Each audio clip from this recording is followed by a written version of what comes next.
Hello, everybody. Let's start with the discussion of the sixth chapter, that is classification of the plants. Let's discuss it, and you have to learn all of these questions, whichever is given in the textbook. So make sure that you learn by heart. Either you can refer this video or either the school notes that your teacher gives. Okay, this both will be beneficial because both are mostly the same. Okay, let's start.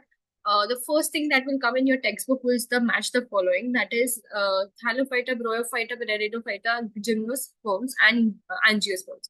Now, what are they related to? And you have to mark accordingly. As such, here the answers are given. If you see, Thallophytas will grow mainly in water. Okay, Thallophytas are mainly in water. The example here is algae. Okay, the example here is algae. Bryophyta is the plant requires or needs the water for reproduction. If you can go in my shorts, I have given a MCQ based on this. You can definitely relate to it. And the example here given is moss. So you have to match the following as Bryophyta. The plant needs water for reproduction, and then from here you have to keep a line here to moss. So that is the match the following that you have to do. Then pteridophyta. Pteridophyta is the tissues are present for conduction of the food. If you remember, we have proper differentiated xylem and phloem that is present in the pteridophyta. So make sure that you know that. If not, go to the video back again, revise it once again. Or go to the textbook, read it once. Then what is the example for pteridophyta? That is fern. Gymnosperm, that is no natural covering on the seed. There is no naked seeds. The gymno means what? Naked. And sperm means what? Seeds. So that is why no natural covering on the seeds. And the example for it is what? Angiosperm, that is the seed are formed in the fruit. The fruit is there, and there is a seed inside the fruit, because angio means a covering and sperms means the seed. So that is why seed has a covering. And the example for it is tamarind. Tamarind means imli. Imli क्या होता है? इसके पास एक covering रहता है and the seed is embedded inside it. Okay. Next. Dash plants have a soft fiber-like body. Which plant has a soft fiber-like body? Thallophyta will have a soft fiber-like body. Dash is called the amphibian of plant kingdom. I've emphasized this thousands and thousands of times. Either it will come in your MCQ, it will come in your fill in the blanks, or definitely a give reason. So make sure you learn this. This is Bryophyta. In the pteridophyta, asexual reproduction occurs by dash formation, spores formation. We all know that it is spores formation. Yes, reproduction occurs by the formation of dash, that is sexually by the formation of the zygote, sexually by the formation of zygote, asexually by the spores. Okay. The male and the female flowers or of dash are born on different sporophylls of the same plant. That is what? Different, that is gymnosperm, right? Yes, gymnosperm. Can you see the answer right here? The answers are shown here. If not written, please write it down. Next. Let's start with the characteristics of the subkingdom phanerogams.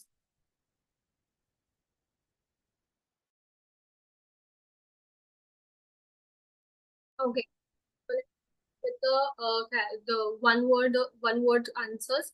So write the characteristics of the subkingdom phanerograms. Here you have to write few characteristics. At least two characteristics should be there mentioned. Plants that bear seeds are called as phanerograms. We all know that phanerograms are the ones which have the seeds. Cryptograms are the ones which does not have any seeds. In these plants, seeds are formed by after reproduction. After the reproduction happens, either it is either in the means of asexual reproduction or either in the means of sexual reproduction. Reproduction will happen. Without reproduction, these will not form seeds. Okay. They show characteristics like well differentiated and visible reproductive tissues that ultimately make seeds. This is very important. They have a well developed and visible reproductive tissues. Okay, and they make seed. Ultimately, they make seed. Seeds consist of embryo along with the stored food and with the help of with the help in this the initial growth of the embryo during the germination. This will help in the initial growth of the germination. Means any just do one activity. Let me describe. Take chickpeas, that is chole, and soak it overnight. Okay, put it in a vessel and add water to it and soak it overnight. Next day in the morning, when you will just wash it again, you will see in few chickpeas there is a sprout that comes out.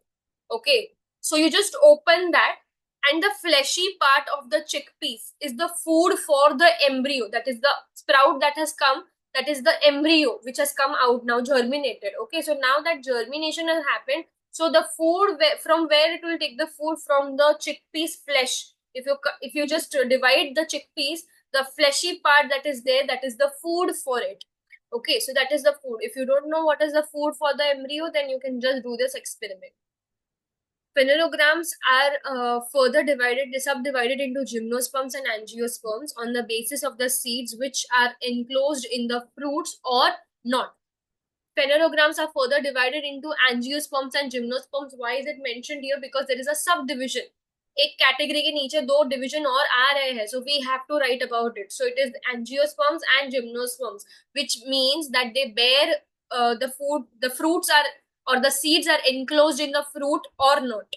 Okay, gymnosperms produce seeds which are not enclosed by the fruit, and hence they are called as naked seeds, whereas angiosperms produce seeds which are enclosed in the fruit. Okay, so if you have seen my previous videos, I presume that is like enough for writing about phanerograms. If you have written about those only phanerograms, then that is also enough. If you learn this also, then it is also enough, because it is ultimately the same thing. That is just the differentiation that is given to you here. Okay, this is a very important, next question is a very important question that is coming to you, that is distinguish between a monocot and a dicot. Very, very, very, very crucial and very important. You can mark this down. It is definitely a short question in your examination, so make sure you mark it with a different color pen or maybe with a different symbol.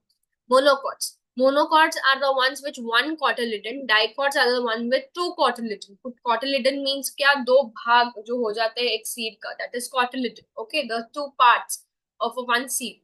The embryo in a monocotyledon seed has one cotyledon. I already explained. The embryo of the dicotyledon has two cotyledon. Sepals. Sepals means what? If you have ever seen a hibiscus or a rose, anything, any of the flower, if you must have seen, there is some green color appearance. There is a green color. Let me show it to you. I'll annotate it. Just don't go on my drawing. Leave my drawing aside for a minute.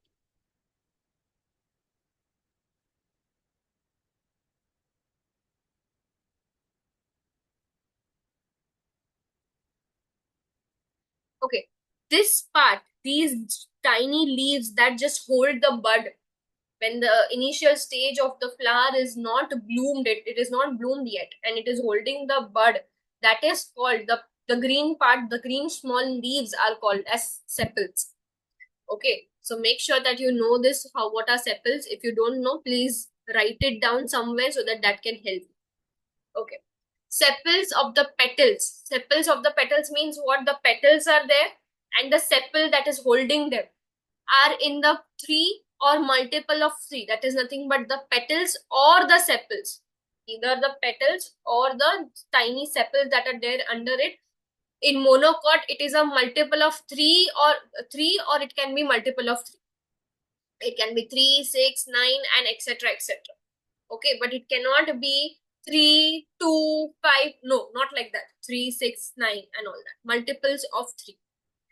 The stem, okay, and the sepals or the petals are 4 or 5 parts in the or in their multiples in the dicot. In the dicot, what happens? 4, 8, 5, 10, 2. There can be so many dicots where this can happen. Okay, but whereas in monocot, it can be only 3 or multiple of 3. I think it is clear to you all. The stem vascular bundles are scattered. Vascular bundles are scattered means anywhere, anyhow it has been, the xylem and the phloem are being arranged. If I draw and show it to you, it can be something like this. Anyhow, किधर भी कुछ भी arrange करके रख दिया है. These are the vascular bundles, xylem and phloem, दोनों भी इसमें है, कहीं पर भी डाल दिया. This is in monocots. Whereas in dicots, it will be proper ring-like shape.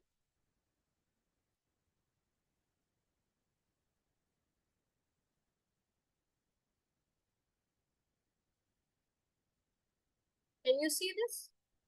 Oh, beautifully I'm drawing. Just don't go on my drawing. Now let's see. This is what a ring shape. Can you see this? This is a ring shape. Xylem and phloem both will be there. The half part will be xylem and the upper part will be the phloem. That can be there. Okay. So now this is what? This is the ring form. So if you see, the stem vascular bundle are arranged in a ring form. Okay, so make sure you know this. What do you mean by scatter and ring form? If not, please draw it besides your distinguished table so that you can remember this. Leaves show parallel venation as I already described. The banana leaves, if you know, they are what? Parallel venation. They are always in the, they don't intersect. They are parallel venations.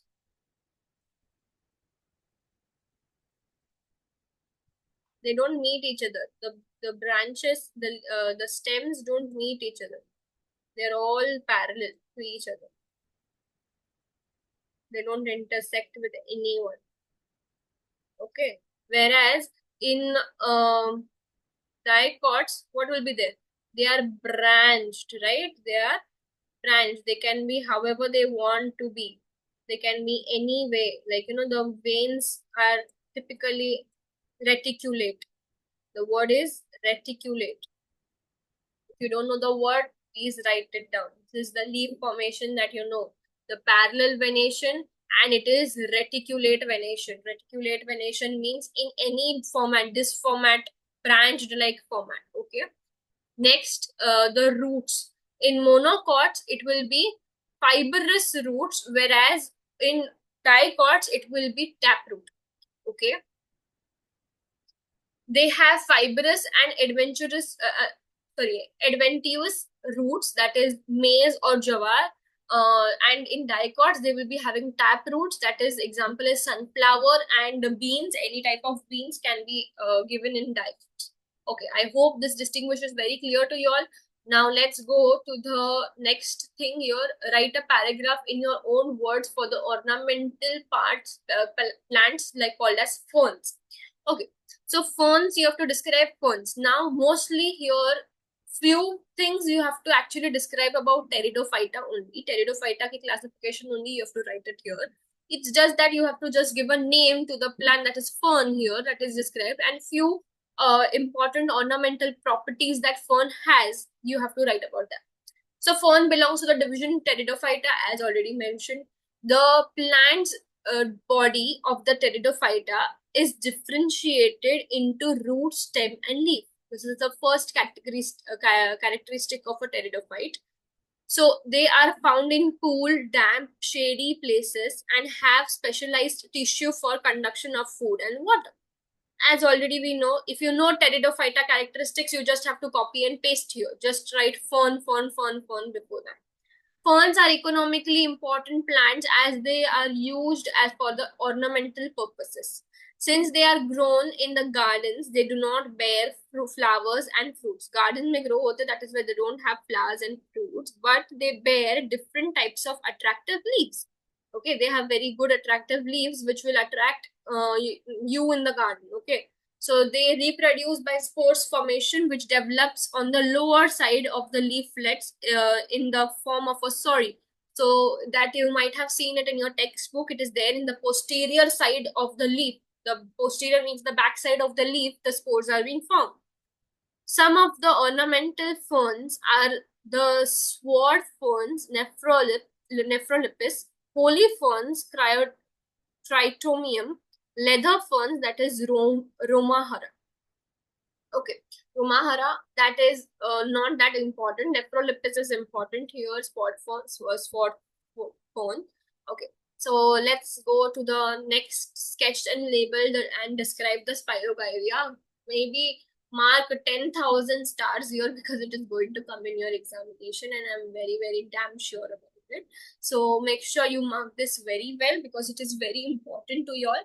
Now let's consider the fact Spirogyria. We have to explain Spirogyria over here. Spirogyria is a type of an algae which belongs to the division Thallophyta. We all know that it does not has a specific part like leaf, stem, etc. It grows in fresh water. Thallophyta है तो it will grow in fresh water. It contains chlorophyll, thus it is an autotrophic. It has an autotrophic nature. Autotrophic nature means what? Autotrophic है मतलब chlorophyll है तो it can absorb sunlight. If it can absorb sunlight, means it can do photosynthesis. Okay, it so that is why it is called as autotrophic. It synthesizes its food by the process of photosynthesis. It contains spiral chloroplast and thin unbranched chains of cylindrical cells. There are cylindrical cells that is just spiraling up on it. So that is there in which chloroplast is being stored. In each chloroplast, there are number of rounded body. There are a number of rounded bodies surrounded by starch. These surrounded bodies are called as pyrenoid. Now, this is very important because it was not explained to you all in the class. I am explaining it to you right now. The pyrenoid, that is if you can see in this picture, the small dots, the red dark dots, if you can see, that is the pyrenoid, which is covering the chloroplast. Okay, so I hope that is clear. Pyrenoid, and this diagram you have to draw and learn it by heart. Okay, few things are not required here, that like mucilaginous cell wall, that is not required. Though if you can write it, well and fine. Learn it, well and fine. Absolutely amazing if you can do it. Cell wall, cell membrane, peripheral chloroplast, paranoid, single large vacuole, and nucleus. This is all important. Mucilaginous, if not able to do it, it's okay. Rest everything is very important. Okay, so you have to draw one spirogyria and label all these parts. So if you can see here, this is the nucleus, this is the vacuole, this is the spiral single wall vacuole, this is the single wall vacuole that is given here. This is the pyrenoid that is given here. These dots are pyrenoids. Then this outside, this is a light color ring that is there, that is the cell membrane, and outside there is a cell wall, and in between, if you can see this liquid out here, that is the cytoplasm, peripheral cytoplasm. I hope this is clear to you. Okay. Next, moving to the next one. Like the characteristics of the plants belonging to the division Bryophyta. Very, very, very, very, very important. Let's start with it. The plants belonging to the division Bryophyta are called the amphibious plants, as they grow in the moist soil, or maybe you can write amphibians of the plant kingdom. Both works. They grow in moist soil but needs water for reproduction, thus sharing two habitats. They require reproduction water. They require water for reproduction, and they can live on land. That is why they can share two habitats. Habitats मतलब land पे भी रह सकते हैं और water पे भी रह सकते. So that is why they are sharing two habitats. They are the first plants to live on land. They are the first plants to live on land, but require moist conditions to survive. For this reason, they are called as amphibians of the plant kingdom. That is why they are called as the amphibians of the plant kingdom. They are non-vascular, that is, they do not have a specialized vascular tissue, that is, xylem and phloem is not present. So they cannot conduct food and water through the xylem and phloem. They just have to absorb it directly from the ground. That is why the soil has to be moist. They lack true roots, stems, and leaves, but they show some more body differentiation than Thallophyta. जो Thallophyta में है ही नहीं, थोड़े से ज्यादा modification उससे ब्रोयोफाइटा में दिखते हैं. जैसे अगर थैलोफाइटा में देखोगे तो एल्गे है, it is a single cell like thing, और मे बी मल्टीपल एक ही टाइप के सेल्स, बट इधर ब्रोयोफाइटा में ऐसा नहीं है. ब्रोयोफाइटा में it is a leaf like structure that is being shown, stem like structure दिख रहा है, और रूट लाइक राइजोइड्स भी है, बट थैलोफाइटा में ऐसा कुछ भी नहीं है. The plant body of the Bryophyta is flat and ribbon-like. They are flat and ribbon-like. Very important point here. They have rhizoids instead of true roots.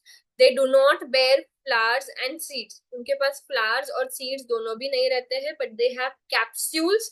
उसके अंदर उन लोग they have stored their pollen or maybe spores or something, and then they spread it out. The capsule is there. Okay. They reproduce both sexually as well as asexually. Bryophyta exhibits alternation of the generation in which gametic phasic. No, this is not important. Please don't learn this last point. It's okay if you don't do it. Example, because this is a higher diploid stage, sporophytic stage that will come in your higher studies. That is your 10th standard.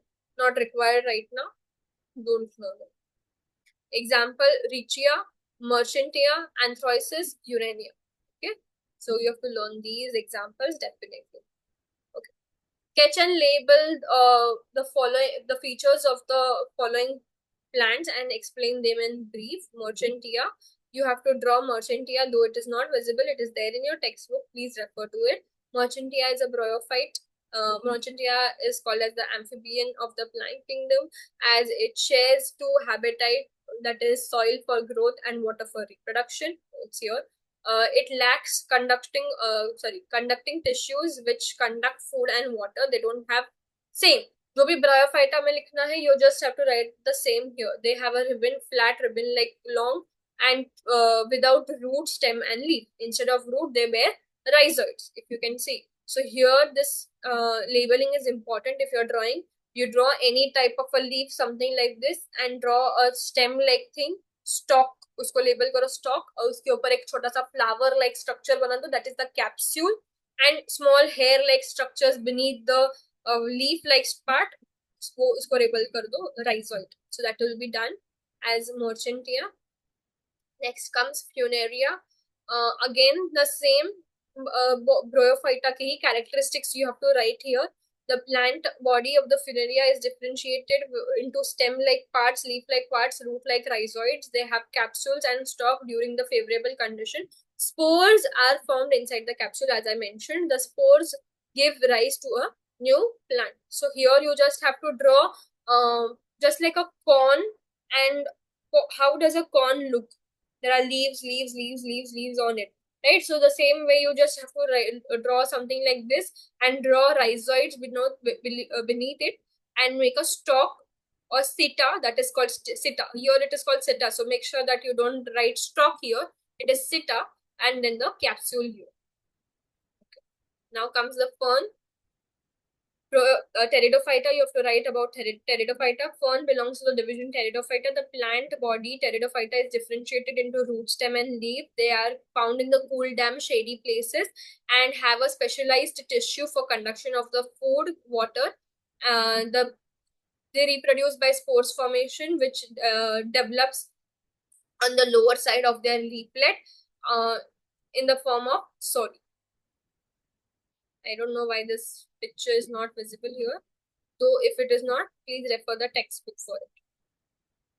Spirogyria, the same answer that you have already written before, you just have to write the same answer here and draw the same thing over here. Okay.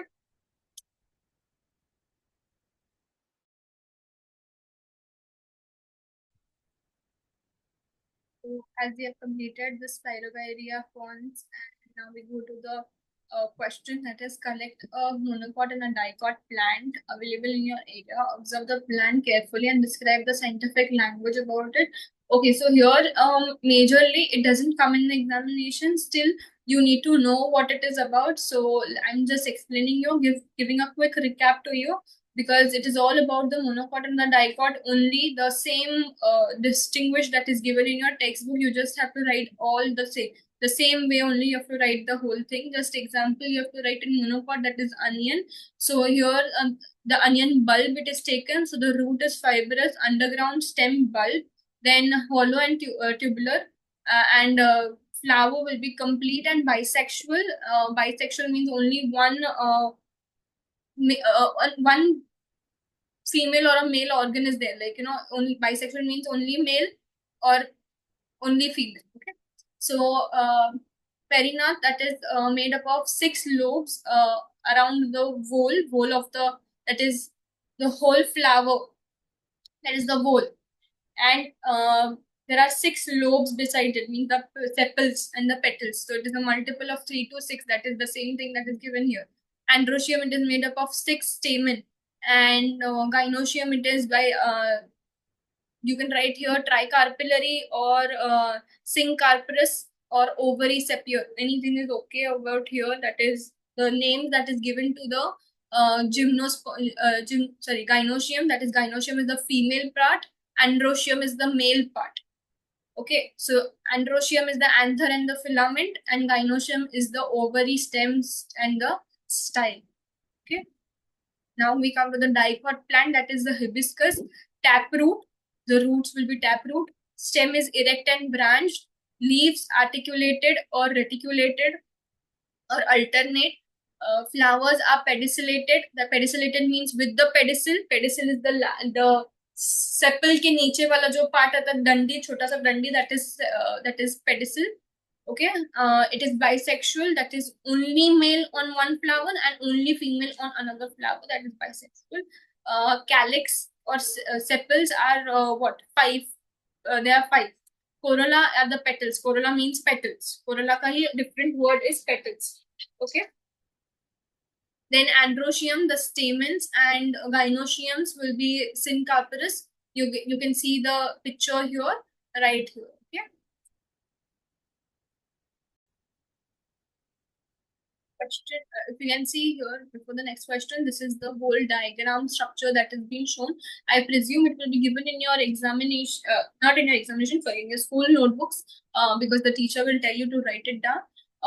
Either if it is not mentioned, you can take a screenshot of this and write it. Next comes the which criteria are used in the classification of the plants. Examples with reason. So here, the first slide that I had displayed in my second video. So here the classification, that was mainly the classification, each and everything about classification. If you write those points which were displayed on the slides in that video, I'll just link it down below. If you want to watch it again, please watch it. And this is all the criteria that is given over there. The body, there are 2 subkingdoms, plant, flowering plants, that is gymnosperms and angiosperms. Then differentiated body parts are there: root, stem, leaf. The plants that are not differentiated with root, stem, and leaf are called as thallophyta. Vascular type means the vascular bundle is present or not, xylem, phloem is present or not. Plants such as pteridophyta, gymnosperms, angiosperms, which possess conducting tissues, are included in the vascular plants, while bryophyta and thallophytes do not possess the vascular tissue. They are not included in the non-vascular plants. Okay. Then production of the seeds. If plants do not bear flowers, fruits, and seeds, then they are non-seed bearing plants. On the contrary, if the flowers are bearing seeds and they are bearing flowers, fruits, and leaves, they are seed bearing plants. Coverings of the seeds, depending upon whether the seeds are enclosed in the fruit or not. Even if the covering is there or not, if the covering is present, then they are if the covering is present, then they are angiosperms, and if the covering is not present, then they are gymnosperms. Okay. Number of cotyledons in the seeds. Now, depending upon the cotyledon, they are divided into monocots and dicots. Here we end the classification of the plants. I hope you all understood each and everything, and this the videos are helping you a lot. Please comment down below how did you feel the video was. And this is all about the solutions for your textbook. If you get some extra questions, you can definitely revise it from your markings master key or something like that. So thank you. That's